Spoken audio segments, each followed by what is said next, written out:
අයිබෝන් සුබ දවසක් ප්‍රාර්ථනා කරනවා ඔබට. අද මාර්තු මාසයේ 29 වෙනිදා අඟහරුවාදා.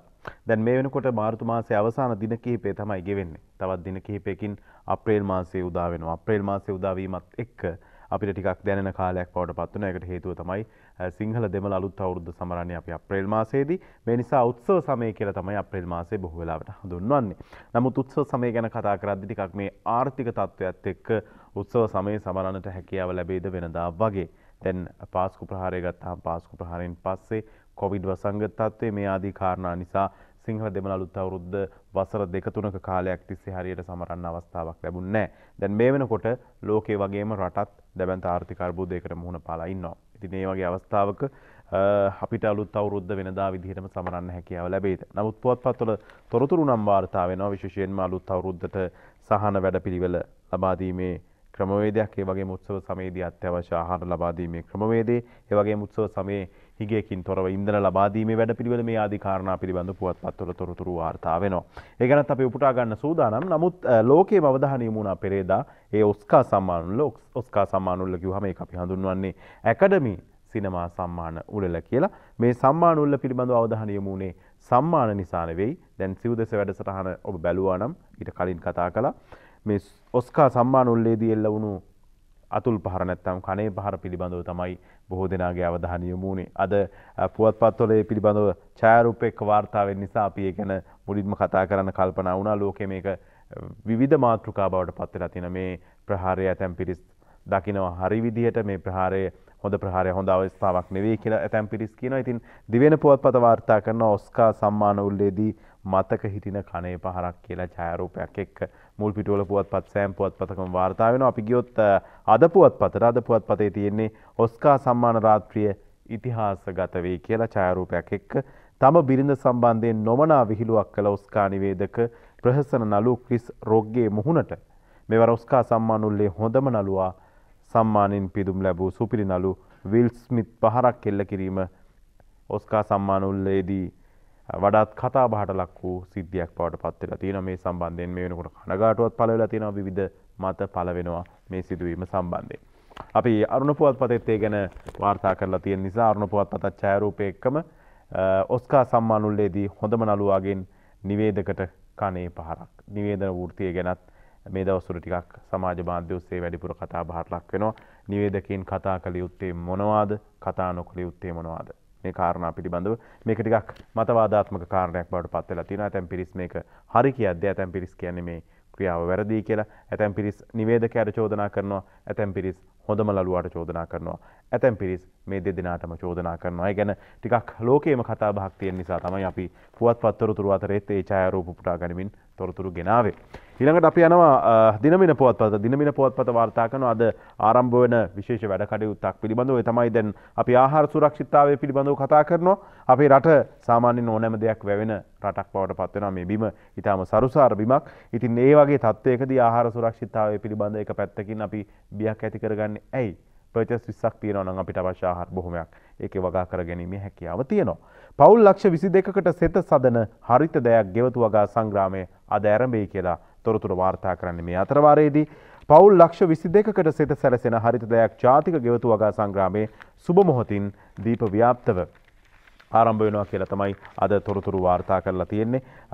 පවුල් ලක්ෂ 22කට සෙත සැලසෙන හරිත දයක් ජාතික ගෙවතු වගා සංග්‍රාමයෙන් සෑම ගෙවත්තකම වැඩබිමක් කිරීමට අපේක්ෂා කරන බව වාරිමාර්ග ඇමති ආරක්ෂක රාජ්‍ය ඇමති ස්වදේශී කටයුතු රාජ්‍ය ඇමති චමල් රාජපක්ෂ මහත්මයා සඳහන් කරලා තියෙනවා. හරිත දයක් ජාතික වගා සම්බ්‍රාමයේ සම්බන්ධයෙන් මාධ්‍ය දැනුවත් කිරීම සඳහා ඊයේ කොළඹ පැවති මාධ්‍ය හමුවකදී ඔහු සඳහන් කළේ මේ කාරණේ පිළිබඳව.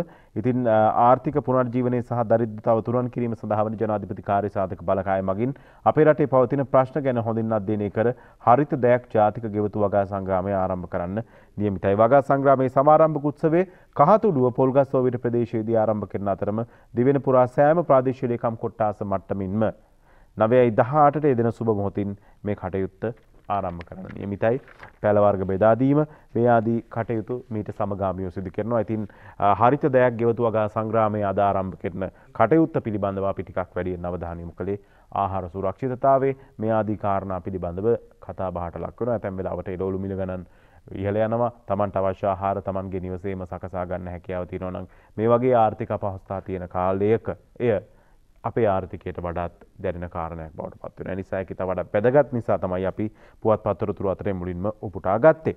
ඊළඟට අපි බලමු දිනබින පුවත්පතේ වාර්තා වෙන තවත් ප්‍රධාන ශීර්ෂ පාඨයක්. පොල්හා ආශ්‍රිත නිෂ්පාදන අපනයනින් 2021 දී ඩොලර් කෝටි 83.6ක විදේශ විනිමයක් ලැබලා තියෙනවා.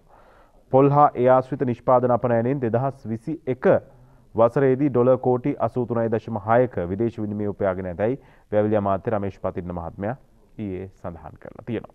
ඊළඟට අපි දිනමිනෙන් තවත් තොරතුරක් උපුටා ගන්නවා. මේ දවස්වල වැඩිපුරම කතා බහට ලක් වෙන කාරණේ ඉන්ධන උත්සව සමයේ ඉන්ධන හිඟයක් නැහැ. ඩීසල් ටොන් 37500ක් රැගත් නැවත් ඊයේත් පැමිණියා කියලා තමයි විශේෂ භාර අමාත්‍ය ගාමිණී ලොග්ගේ මහත්මයා සඳහන් කරන්නේ. ඊයේත් ඩීසල් ටොන් 37500ක් රැගත් නැවක් දිවයින්ට ළඟා වෙලා තියෙනවා. ඊළඟට උත්සව සමයේ අත්‍යවශ්‍ය ආහාර ලබා දීම. මේ ගැන කතා කරද්දී උත්සව සමයේදී ජනතාවට හිගයකින් තොරව අත්‍යවශ්‍ය ආහාර ද්‍රව්‍ය සපයනවා කියලා ආනයනකරුවන්ගේ සංගමේ උපසභාපති නිහාල් සෙනවිරත්න මහත්මයා කියනවා. උත්සව සමයේදී ඊළඟට අවශ්‍ය වෙන්නේ අත්‍යවශ්‍ය ආහාර ද්‍රව්‍ය මේවා හිගයකින් තොරව ලබා දෙන්න සූදානමක් පිළිබඳවයි ඒ තොරතුර. ඊළඟට ආණ්ඩුවේ ආර්ථික තීන්දුව හේතුවෙන් දුප්පත් ජනතාව පාරට ඇද වැටලා කියලා එස්.එම්. මරික්කාර් සමගි ජන බලවේගයේ පාර්ලිමේන්තු මන්ත්‍රීවරයා කියනවා. ආණ්ඩුවේ ආර්ථික තීන්දුව හේතුවෙන් දුප්පත් ජනතාව මේ වෙනකොට පාරට ඇද වැටිලලු. ඊළඟට IMF වාර්තාව අනුව ක්‍රියාත්මක වුවහොත් උපරිම ඵල නෙලා ගන්න පුළුවන් කියලා එක්සත් ජාතික පක්ෂයේ වජිර අබේවර්ධන මහත්මයා කියනවා. ඒ ගැන දිනමින මුල් පිටුව වාර්තා කරනවා. IMF වාර්තාව පිළිබඳව එක්සත් ජාතික පක්ෂයේ ටිකක් උනන්දුවක් දක්වනවා. IMF වාර්තාව අනුව ක්‍රියාත්මක වුවහොත් උපරිම ඵල නෙලා ගන්න පුළුවන් කියලයි ඔහු සඳහන් කරන්නේ. වජිර අබේවර්ධන මහත්මයා සඳහන් කරලා තියෙන්නේ. ඊළඟට ආණ්ඩුවේ බහුතරය ගැන ටිකක් ඔය දේශපාලනයත් යම් ආකාරයක අවධානමක් තියෙනවද? ආණ්ඩුවේ බහුතරයට මොකද වෙන්නේ? මේ ආදී කාරණා පිළිබඳ කතා වෙන අතරවාරයේදී ආණ්ඩුවට බහුතරය ගැන අභියෝගයක් නැහැ කියලා ශ්‍රී ලංකා පොදු ජන පෙරමුණේ මහලේකම් නීතිඥ සාගර කාර්යවසම් මහත්මයා කියනවා ආණ්ඩුවට බහුතරය ගැන කිසිම අභියෝගයක් නැහැ කියලා. ඒ වගේම මේ දවස්වල අපේ රටේ විශේෂ සමුළුවක් පැවැත්වුණේ තමයි බිම්ස්ටෙක් සමුළුව. ඉතින් බිම්ස්ටෙක් සමුළුව සඳහා සහභාගී වීමටත් මේ වන විට ඉන්දිය විදේශ අමති ආචාර්ය ජයශංකර් මහත්මයා දිවයින්ට ඇවිත් ඉන්නවා. ඔහු ඊයේ දිනේදී ජනාධිපතිතුමා සහ අගමැතිතුමා හම්බුණා. දැන් අද දිනමින ඡායාරූපයක් එක්ක වාර්තා කරනවා ඉන්දිය විදේශ අමති ජනපති හමුවේ කියලා. තෙදින නිල සංචාරයක් සඳහා දිවයින්ට පැමිණ සිටින ඉන්දිය විදේශ අමති ආචාර්ය ජයශංකර් මහතා ජනාධිපති ගෝඨාභය රාජපක්ෂ මහතා ඊයේ හමු වූයේ. බිම්ස්ටෙක් සමුළුවට සහභාගී වීම සඳහා ජයශංකර් මහතා මෙරට පැමිණ සිටින අතර ඔහුගේ පැමිණීම පිළිබඳ ජනාධිපතිවරයා සිය සතුට පළ කරා කියලායි ඡායාරූපයක් එක්කම අද තොරතුරු වාර්තා කරලා තියෙන්නේ. අපි ඊළඟට යමු ලංකාදීපයට. ලංකාදීපේ වාර්තා කරන තොරතුරු කිහිපයකටත් අපි අවධානය යොමු කරනවා. විශේෂයෙන් මේ ඉන්දියාව සමග සාකච්ඡාව ගැන කතා කරද්දී අත්‍යවශ්‍ය බඩු ගේන්න ඉන්දියාවෙන් තව ඩොලර් කෝටි 100ක් ඉල්ලලා තියෙනවා කියලායි සඳහන් කරලා තියෙන්නේ. මේ ආර්ථික තත්ත්වයෙන් යම් ආකාරයකට ඔළුව උස්සා ගන්න. එහෙම නැත්නම් ආර්ථික තත්ත්වය පිළිබඳ යම් ආකාරයක ස්ථාවර තත්ත්වයක් ගොඩනගා ගන්න ඉන්දියාව මේ වෙනකොට තමන්ගේ සහයෝගය ලබා දීලා තියෙනවා. අත්‍යවශ්‍ය ආහාර ද්‍රව්‍ය භාණ්ඩ ගෙන්වන්න ඉන්දියාවෙන් තව ඩොලර් කෝටි 100ක් ඉල්ලීමක් කරන්න රජය මේ වෙනකොට කටයුතු කරනවා කියලා තමයි ලංකාදීප පුවත්පත වාර්තා කරන්නේ. ඒ වගේම ඉන්දිය විදේශ අමාත්‍යවරයාගේ ශ්‍රී ලංකා සංචාරය පිළිබඳව අපි කතා කරා. ඉන්දිය විදේශ ඇමති IOC පිරවුම්හලකට යයි කියලා ඡායාරූපයක් එක්ක පුවත්පත් කිහිපයකම තොරතුරු වාර්තා කරනවා. තෙදින නිල සංචාරයක් සඳහා මෙරට පැමිණ සිටින ඉන්දිය විදේශ ඇමති එස් ජයශංකර් මහතා කොළඹ නගරයේ පිහිටි ඉන්දිය තෙල් සමාගමට අයත් ඉන්ධන පිරවුම්හලකට ඊයේ ගොස් එහි කටයුතු සොයා බැලුව අයුරු තමයි ඡායාරූපයක් එක්ක වාර්තා කරන්නේ. ඉන්දිය මහ කොමසාරිස් ගෝපාල් බග්ඩේ සහ ඉන්දිය තෙල් සමාගමේ කළමනාකාර අධ්‍යක්ෂ මනෝජ් ගුප්තා යන මහතුරුද මෙම අවස්ථාවට එක් වෙලා තියෙනවා. ඊළඟට අපි ලංකාදීපෙන් උපුටා ගන්න තවත් තොරතුරක්. ඒ තමයි ඩීසල් ගෑස් හිඟේ දිග්ගැස්සේ තැනින් තැන දිග පෝලිං වාහන තදබදෙන් පාරවලුත් හිර වෙලා කියලා තමයි සඳහන් කරන්නේ. රට පුරා ඉන්ධන සහ ගෑස් පෝලිම් පසුගිය දිනවල තරමක් අඩු වී තිබුණත් ඩීසල් සහ ගෑස් පෝලිම් ඊයේ දිනේ යලිත් වැඩි වී තිබෙනු දැක්ගත හැකි වූ අතර ඉන්ධන ලබා ගැනීමට පැමිණි දහස් සංඛ්‍යාත පිරිසක් මේ හේතුවෙන් දැඩි දුෂ්කරතාවට පත් වෙලා තියෙනවා. දැන් ඉන්ධන නම් ඇති තරම් එනවා කියලා තමයි විශේෂ බාහිර අමාත්‍යවරයා සඳහන් කරන්නේ. ඊයේ දිනේ වන විටත් ඩීසල් ටොන් 37500ක් රැගත් නෞකාවක් ඇවිල්ලා තියෙනවලු. ඒ වගේම ලිට්‍රෝ සමාගම පැත්තෙන් විමසුවාම ලිට්‍රෝ සමාගම කියන්නේ දවසකට ලක්ෂයකට වැඩි සංඛ්‍යාවක් වෙළඳපොළට ගෑස් සිලින්ඩර් නිකුත් කරන්න කටයුතු කරනවා කියලා. දැන් නිවාඩු දවස්වලත් ලිට්‍රෝ සමාගමේ සේවකයෝ වැඩ කරනවා කියලාත් පහුගිය දවස්වල වාර්තා වුණා. ඉතින් මේ හිඟය ටිකක් උග්‍ර වෙලා තියෙන නිසා මේ තත්ත්වය සමනය වෙන තව දින කිහිපයක් යයි. ඒ වගේම තමයි ඉන්ධන හිඟය ගැන කතා කරනකොට විශේෂ භාර අමාත්‍යවරයා ඒ වගේම khනිජ තෙල් සංස්ථාව පැත්තෙන් කියන්නේ ජනතාව වෙනදාට වඩා ඉන්ධන අරන් ගිහිල්ලා තැන්පත් කරගෙන තියෙනවා. ඒ නිසා මේ තත්ත්වය ටිකක් වැඩි වෙලා තියෙනවා කියලා. කොහොම වුණත් ඉන්ධන හිඟය නිසා තැනින් තැන ටිකක් දිග පෝලිං ඊයේ වෙන විට නැවත වැඩි වෙලා තියෙනවා කියලා තමයි ලංකාදීප පුවත්පත වාර්තා කරන්නේ. ඊළඟට අපි ලංකාදීපයට ගියොත් අප්‍රේල් 1 වෙනිදා සිට දුම්රිය ගාස්තු ඉහළ දමන්න සූදානම් කියලා ප්‍රවාහන අමාත්‍ය දිලුම් අමනුගම මහත්මයා සඳහන් කරනවා. අප්‍රේල් 1 වෙනිදා ඉඳන් මේ වැඩි වෙලා තියෙන ඉන්ධන මිල මේවා සැලකිල්ලට අරගෙන දුම්රිය ගාස්තු වල වැඩිවීමක් සිදු වෙනවා කියලා තමයි සඳහන් කරලා තියෙන්නේ. පිළිබඳ කැබිනට් අනුමැතියත් පළ වෙලා තියෙනවා කියලා වාර්තා වුණා. ඊළඟට තෝරාගත් පවුල් වලට 5000ක දීමනාවක් ලබා දෙන්න තීරණයක් අරගෙන තිනවා. මාස 2කට ගෙවන්න කැබිනට්ටුව තීරණය කරලා තියෙනවා. අලුත් අවුරුද්දත් එක්ක තෝරාගත් පවුල් වලට රුපියල් 5000ක දීමනාවක් ලබා දෙන්න තමයි තීරණය කරලා තියෙන්නේ. මේක මාස 2කට ලබා දීම පිළිබඳවයි කැබිනට් මණ්ඩලයේ තීන්දුවක් අරගෙන තියෙන්නේ.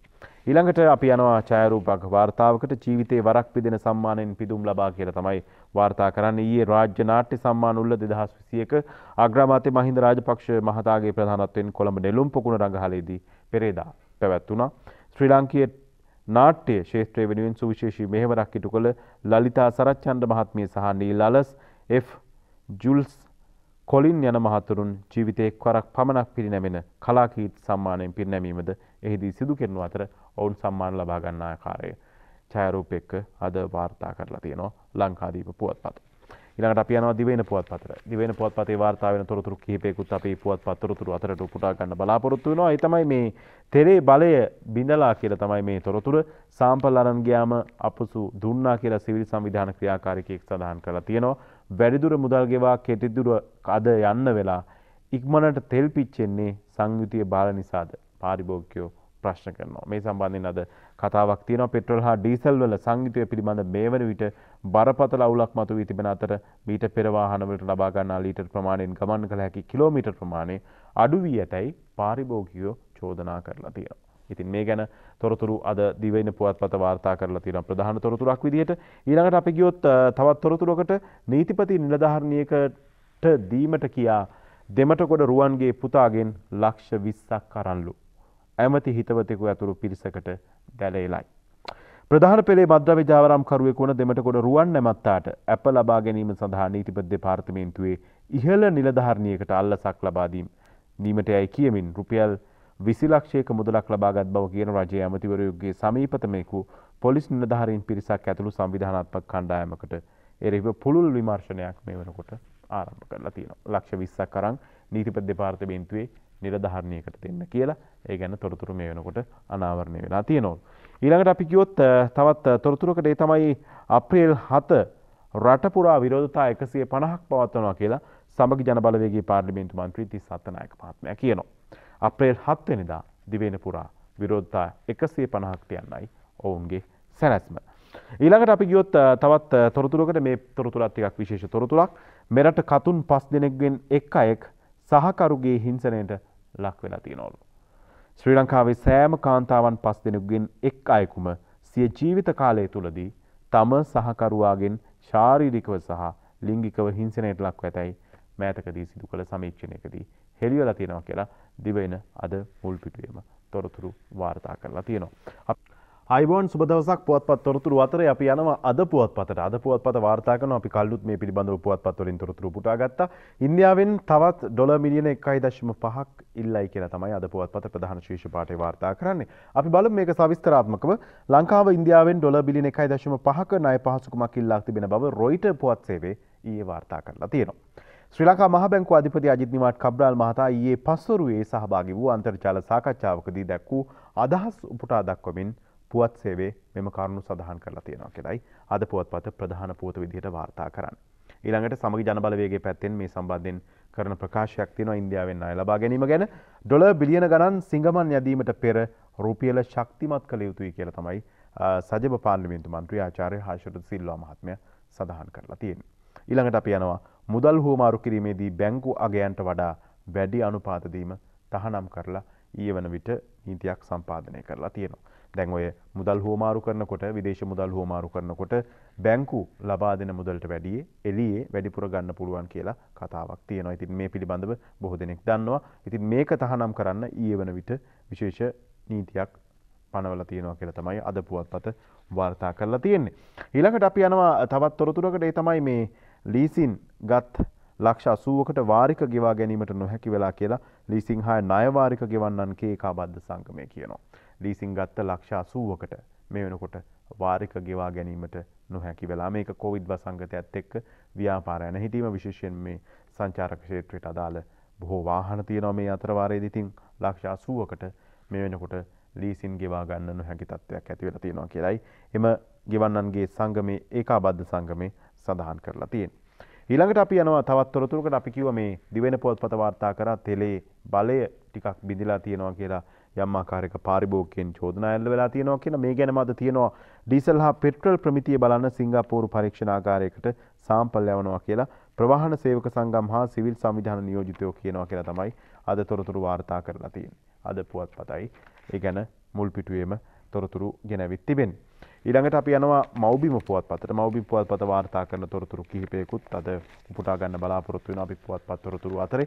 දැන් ඔය සර්වපාක්ෂික සමුළුවට රනිල් වික්‍රමසිංහ මහත්මයා ආවා. රනිල් වික්‍රමසිංහ මහත්මයා නිතර කියනවා මේ ජාත්‍යන්තර මූල්‍ය අරමුදලට යන්න කියලා. මේ කාරණාත් එක්ක ඇතැම් පිරිස් කියනවා රනිල් වික්‍රමසිංහ මහත්මයාට නැවත අගමැතිකම දෙන්න යනවද? මේ ආදී කාරණා පිළිබඳ සමාජ මාධ්‍ය ඔස්සේ එහෙම කතා බහට ලක් වෙනවා.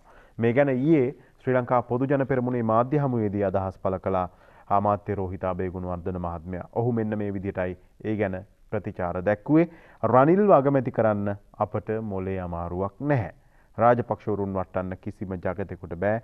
බැසිල් දවසට පැය 20ක් වැඩ කරන නිසා සමහරුන්ට ඇලර්ජික් කියලා තමයි අමාත්‍යවරයා කියලා තියෙන්නේ. රනිල්ව අගමැති කරන්න අපට මොලේ අමාරුවක් නැහැ කියන කාරණය පිළිබඳව ඊයේ පැවති පක්ෂ මූලස්ථානයේ පැවති පොදු ජන පෙරමුණේ මාධ්‍ය හමුවේදී ඔහු කියා සිටියා. ඊළඟට පැජට් පාරේ ගෙදර මේක හිටපු ජනාධිපති මෛත්‍රීපාල සිරිසේන මහත්මයා ජනාධිපති ධුරයේ උසුලන සමයේදී හදාගත්තු නිවස. ඉතින් ජනාධිපති ධුරයෙන් පස්සේ එතුමා ඒ නිවස හිමි කරගත්තා. ඒ ගැන තොරතුරක් තියෙනවා. පැජට් පාරේ ගෙදර පෙත්සමට මෛත්‍රී විනිසුරුවරුන් 5ක් ඉල්ලයි කියලා. අපි බලමු සවිස්තරාත්මකව ජනාධිපති ධුරයේ සඳහා හිමිව තිබූ නිල නිවාසය වන කොළඹ 7 පැජට් පාරේ පිහිටි නිවස හා ඉඩමද විශ්‍රාමයන් පසු තමාටම හිමි කර ගැනීමට තමාගේ ප්‍රධානත්වයෙන් වූ කැබිනට් මණ්ඩලයේදී යෝජනාවක් ගෙනීම සම්බන්ධයෙන් තමයි මේ සම්මත කර ගැනීම හා ඒ අනුව එම රජයේ දේපල තම පෞද්ගලික හිමිකාරීත්වයට පවරා ගැනීම නීති විරෝධී ක්‍රියාවක් බවට ප්‍රකාශ කොට ඒ බල රහිත කරන ආචාවක් නිකුත් කරන්න ඉල්ලා තමාට එරෙහිව ගොනු වී ඇති පෙත්සම විනිසුරුවරුන් 5කට වැඩි පූර්ණ විනිශ්චය මණ්ඩලයක් හමුවේ විභාගයට ගන්නා ලෙස ඉල්ලා සිටිමින් හිටපු ජනාධිපති මෛත්‍රීපාල සිරිසේන ඊයේ අගවිනිසුරුවරයාට මෝසමක් ගොනු කරලා තියෙනවා. මෙම කරුණු ආණ්ඩුක්‍රම ව්‍යවස්ථාවේ 43 1 වගන්ති ප්‍රකාරව සලකා බැලිය යුතු කරුණක් වන හේයින් 5 දෙනෙකුට වැඩි පූර්ණ ශ්‍රේෂ්ඨාධිකරණ විනිසුරු මණ්ඩලයක් හමුවේ විශේෂ නඩු කටයුත්තක්සේ සලකා විභාගයට ගන්නා මෙන් ඒව මෝසම් මගින් හිටපු ජනාධිපතිවරයා ඉල්ලා සිටිනවා. ටිකක් කතා බහට ලක් වුණු පැජට් පාරේ ගෙදර ගැන තමයි ඒ විදිහට කතා බහ. තමාගේම කැබිනට් මණ්ඩලයකදී තමා විසින්ම ප්‍රධානත්වයේ දරන කැබිනට් මණ්ඩලයකදී මේ ඉඩම නිවස ජනාධිපති ධුරයෙන් ඉවත් වුණාට පස්සේ තමන්ට පවරා ගැනීම යුක්තිසහගත නැහැ. මේක පිළිබඳව විශේෂයෙන්ම කරුණු සොයන්න කියන කාරණය පිළිබඳ පෙත්සමක් ඉදිරිපත් වෙලා තියෙනවා. ඒ ගැන තමයි තොරතුරු මේ විදිහට මව්බිම් පුවත්පත වාර්තා කරලා තියෙන්නේ. ඊළඟට ශ්‍රී ලංකා රුසියා ගුවන් ගමන් අත්හිටුවයි කියලා තොරතුරුකුත් තියෙනවා. මව්බිම් පුවත්පතේ ශ්‍රී ලංකාව හා මොස්කව් නුවර අතර සිදු කෙරෙන ගුවන් ගමන් වහාම ක්‍රියාත්මක වන පරිදි ඊයේ සිට අත්හිටුවා තිබෙනවා. මේ වන විට රුසියාවට පනවා ඇති සම්බාධක මෙරට සිට රුසියාව බලා ගමන් ගන්නා ගුවන් යානන් සඳහා ඍජු බලපෑමක් එල්ල කර ඇති බැවින් රුසියාව දක්වා සිදු කෙරෙන ගුවන් ගමන් අත්හිටුව බව ශ්‍රී ලංකා ගුවන් සමාගම නිවේදනය කරලා තියෙනවා. ඊළඟට ජනතා විමුක්ති පෙරමුණ පැත්තෙන් කරන ප්‍රකාශයකටත් අපි අද අවධානය යොමු කරන්න බලාපොරොත්තු වෙනවා. විශේෂයෙන්ම මේ ඒ ගැන බැලුවොත් ජනතා කෝපයේ කොහෙන් පුපුරයිද දන්නේ නැහැ කියලා වසන්ත සමරසිංහ මහත්මයා කියනවා. මිල ගැන නොහිතා මිනිසුන් ඉන්ධන මිලදී ගන්නා බව ආණ්ඩුව නිකමට හෝ සිතනවා නම් ආණ්ඩුවට වරදින්නේද එතන බව ජනතා විමුක්ති පෙරමුණේ මධ්‍යම කමිටු සමාජික හිටපු පාර්ලිමේන්තු මන්ත්‍රී වසන්ත සමරසිංහ අනතුරු අඟවලා තියෙනවා.